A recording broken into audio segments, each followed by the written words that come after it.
Hello विद्यार्थियों, कैसे हैं आप सभी लोग। आज की क्लास में हम कक्षा 12 चैप्टर 1 मानव भूगोल प्रकृति एवं विषय क्षेत्र को लेकर के आप लोगों के समक्ष प्रस्तुत हुए हैं।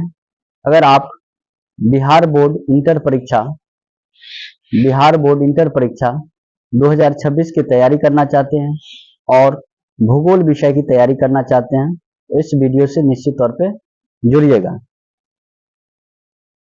जैसे कि आप सभी लोग जानते हैं कि आर्ट्स एकेडमी बैचलर्स के अंतर्गत history, geography, political science, economics, Hindi, Maithili, English, इन सभी विषयों की तैयारी करवाई जाती है। तो आज हम लोग चैप्टर 1 को इस वीडियो में कवर करेंगे। सबसे पहले यहाँ पर चैप्टर 1 के अंतर्गत दो बातें को देखना है। पहली बात यहाँ पर लिखी हुई है, प्रकृति के घटक अर्थात संसार में जितने भी वस्तुएं हैं वो दो प्रकार से बनाई गई है या बनी हुई है। पहला भौतिक भूगोल और दूसरा मानव भूगोल। प्रकृति भूगोल के अंतर्गत जैसे सूर्य, चंद्रमा, पृथ्वी, मिट्टी, जल, पावक इत्यादि चीजों का अध्ययन किया जाता है। मानव भूगोल के अंतर्गत मानव द्वारा बनाए गए जैसे उद्योग, कृषि, बस्तियां इत्यादि चीज को अध्ययन किया जाता है। तो हम लोगों को भौतिक भूगोल और मानव भूगोल में से मानव भूगोल पढ़ना है और ये कक्षा 12 के लिए महत्वपूर्ण विषय है। यहां पर सब लोग देख सकते हैं, मानव भूगोल किसे कहेंगे। क्वेश्चन ये रह सकता है, मानव भूगोल से आप क्या समझते हैं, मानव भूगोल किसे कहते हैं। तो मानव भूगोल समाजों और धरातल के बीच संबंधों का संश्लेषित अध्ययन है। जैसे मानव भूगोल के अंतर्गत बातें को देखेंगे तो ये धरती हो गई और यहाँ पर जो है मानव निवास करते हैं। इसके अलावा बहुत सारे जीव जंतु भी निवास करते हैं। मानव ने धरातल पर क्या किया, घर का निर्माण किया। मानव ने धरती पर कृषि करना आरंभ किया। विभिन्न प्रकार के उद्योग, कल खाने स्थापित किए।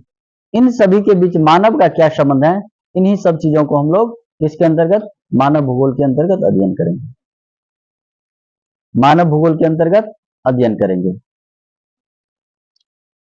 आफ्टर देन इसके बाद नेक्स्ट स्लाइड में चलेंगे। नेक्स्ट पेज में आप सभी देख सकते हैं, यहां पर 3 चीजें लिखा हुआ है। अगर सबसे पहले आप लोगों को मानव भूगोल की संकल्पना पूछ दे तो ये ग्रिफिथ टेलर महोदय ने दिया था। मानव भूगोल की संकल्पना क्वेश्चन देगा, मानव भूगोल की संकल्पना किसने दिया था। तो मानव भूगोल की संकल्पना, मानव भूगोल की संकल्पना किसने दिया था, तो ग्रिफिथ टेलर महोदय ने दिया था। इन बातों को याद रखना आप सभी को। मानव भूगोल की संकल्पना ग्रिफिथ टेलर ने दिया था। इसके बाद अगर मानव भूगोल की बात किया जाए कि मानव भूगोल के कितने तत्व है, तो मानव भूगोल के 3 तत्व हैं। कितने तत्व हैं, 3 तत्व हैं। पहला निश्चयवाद, उसके बाद दूसरा यहां पर देख सकते हैं संभववाद, पहला दूसरा संभववाद, तीसरा नव निश्चयवाद। निश्चयवाद, संभववाद और नव निश्चयवाद। संभववाद की बात करेंगे तो संभववाद क्या होता है या संभववाद निश्चयवाद से आप क्या समझते हैं। तो निश्चयवाद से जैसे प्रकृति पर जो कार्य होना वो होगा ही। जैसे अगर पहाड़ से बर्फ पिघल रही है, यहां पर से बर्फ पिघलेगी, इसको धरती के समान अवतल पर या गहराई भाग पर पहुंचना ही, इसको लोग नहीं रोक सकता है। ये किन लोगों का कहना है, निश्चयवाद का। कहने का मतलब प्रकृति में सब कुछ पहले से फिक्स है। प्रकृति में सब कुछ पहले से निश्चित है, सब कुछ पहले से निश्चित है, इसमें कोई चेंजिंग नहीं किया जा सकता।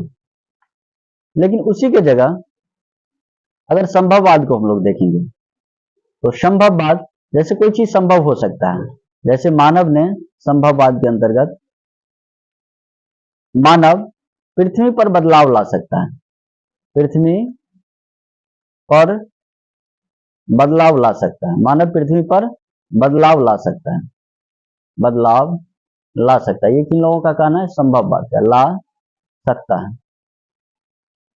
नव निश्चयवाद के अंतर्गत जैसे ये एक तरह की ट्रैफिक लाइट का कार्य करेगा, ट्रैफिक लाइट का कार्य करेगा, ट्रैफिक लाइट का कार्य करेगा, ट्रैफिक लाइट का कार्य करेगा। इसकी जो संकल्पना है, इसे रुको और जाओ निश्चयवाद भी कहा जाता है। रुको और जाओ, रुको और जाओ, इसको याद रख लीजिएगा। उसके बाद हम लोग अगले पेज पर जाएंगे तो नेक्स्ट पेज में क्या दिया हुआ है देखिए, यहां पर कुछ बातें दी हुई है और इन सभी बातों को आप लोगों को देखना है, एक एक चीज को यहां से करते जाना है। ये अन्य बातें के अंतर्गत कुछ महत्वपूर्ण तथ्य दिया हुआ है, इसको याद कर लेना आप लोगों को। अन्य बातें के अंतर्गत पहला लिखा हुआ है, भूगोल में उत्तर आधुनिकतावाद कब आया? तो 1990 के दशक में, याद रख लीजिएगा इसे।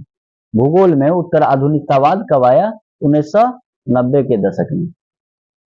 आपसे पूछ दे कि भूगोल में क्षेत्रीय विभेदन की शुरुआत कब हुई? 1930 के दशक में। अगला, मानव भूगोल का जनक कौन है? तो मानव भूगोल का जनक जो है वो रैटजेल है।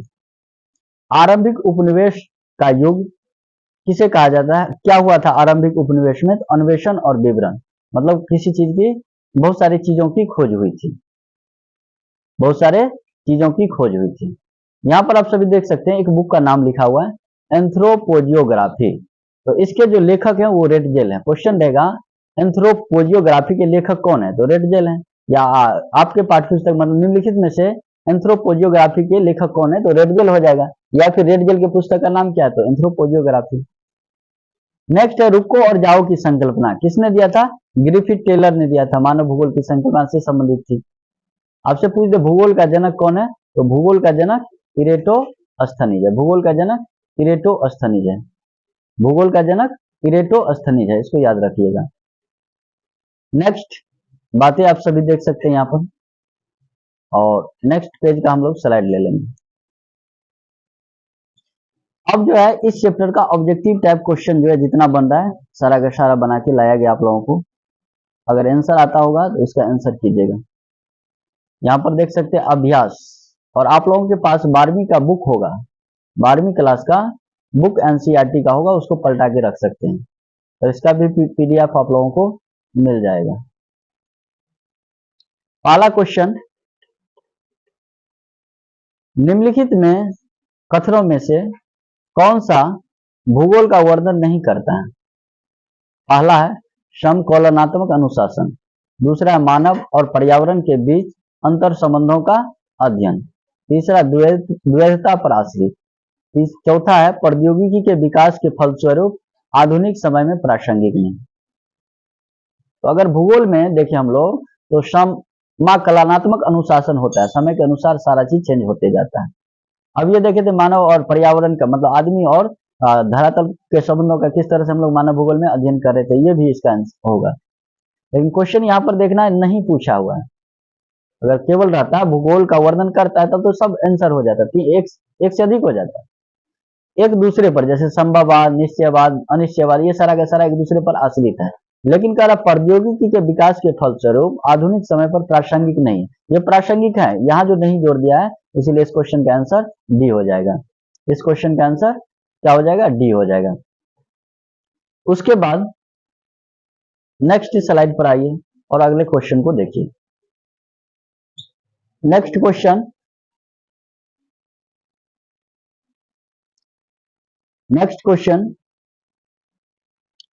निम्नलिखित में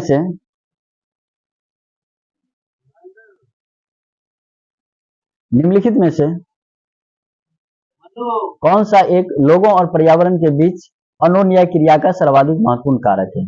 क्या वो मानव बुद्धिमत्ता है, प्रौद्योगिकी है, लोगों का अनुभव है, मानवीय भाईचारा है? ये तो सभी होगा, लेकिन इसमें पूछा हुआ है सर्वाधिक महत्वपूर्ण, सबसे महत्वपूर्ण कारक कौन सा है? तो मानव का बुद्धि। यही सारा प्रौद्योगिकी को लोगों के अनुभव के अंतर्गत और मानवीय भाईचारा को क्या करता है? ड्राइव करता है। इसके बाद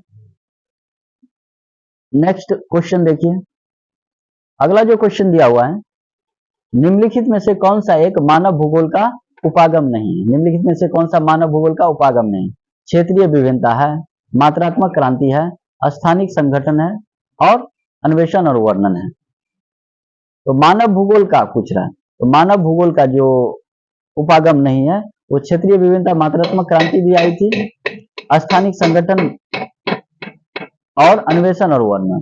तो मानव भूगोल के अंतर्गत जो है स्थानिक संगठन को महत्व नहीं दिया जाता है। किसने कहा मनुष्य प्रकृति का दास है? किसने कहा मनुष्य प्रकृति का दास है? हंटिंगटन ने कहा था, अरस्तु ने कहा था, सेम्पुल ने कहा था, या रेडजेल? तो ये जो है सेम्पुल ने कही थी। अगर रेडजेल की बात करें तो रेडजेल जो है ये अमेरिका के निवासी थे, अमेरिका के निवासी थे रेडजेल महोदय, अमेरिका के निवासी थे, याद रखना। पूछ देता कभी कभी रेडजेल किस देश का निवासी था? तो अमेरिका का। नेक्स्ट क्वेश्चन, अगला क्वेश्चन है ज्योग्राफिया जनरालिस के लेखक।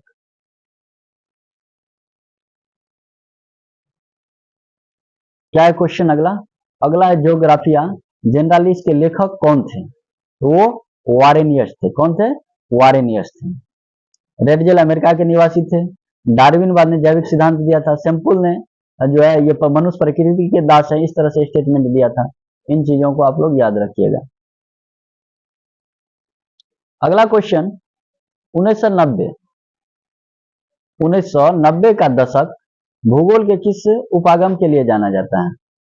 क्या वो उत्तर आधुनिकतावाद है, आधुनिकतावाद है, अन्वेषणवाद या संभववाद है? तो ये उत्तर 1990 का दशक आधुनिकतावाद के लिए जाना जाता है। 1990 का दशक आधुनिकतावाद के लिए जाना जाता है। अगला क्वेश्चन देखिए,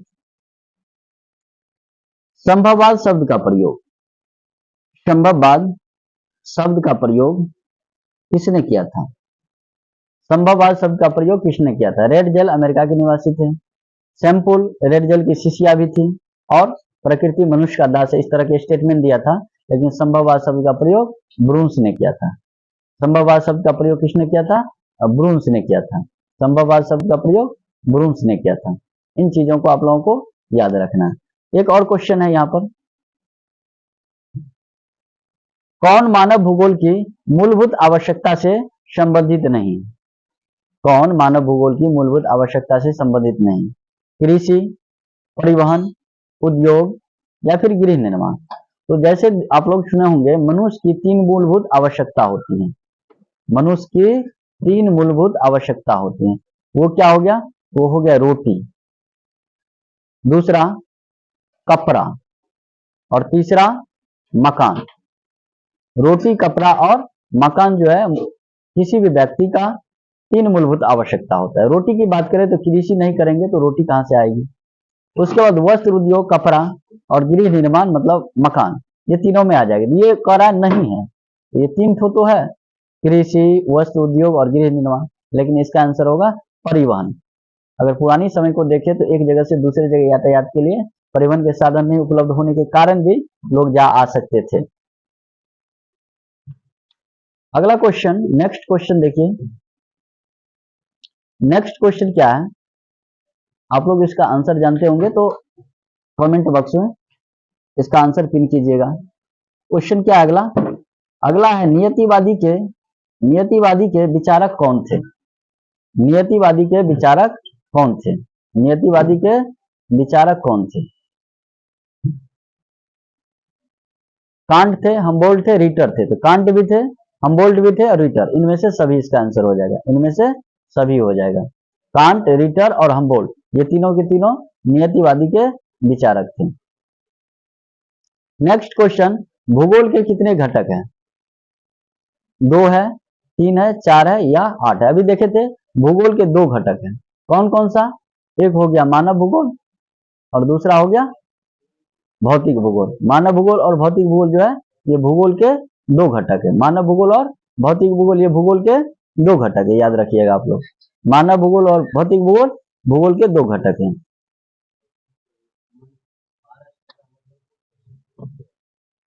अगला क्वेश्चन आप सभी देख सकते हैं, कुछ और क्वेश्चन है।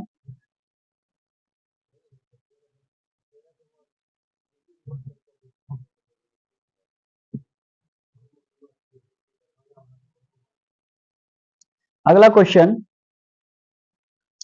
भूगोल का जनक किस देश का निवासी था? यूनान का था, जर्मनी का, अमेरिका या फ्रांस का? तो अमेरिका का कौन था? आप लोग देखे थे रेटजेल थे। कौन थे? रेटजेल थे। फ्रांस का ब्रून्स देखे थे, संभववाद शब्द का प्रयोग जिन्होंने किया था वो थे। और भूगोल के ज्यादातर निवासी जनक जो थे इरेटोस्थनी, वो यूनान के थे। कहाँ के थे? यूनान के थे। कहाँ के थे? यूनान के थे।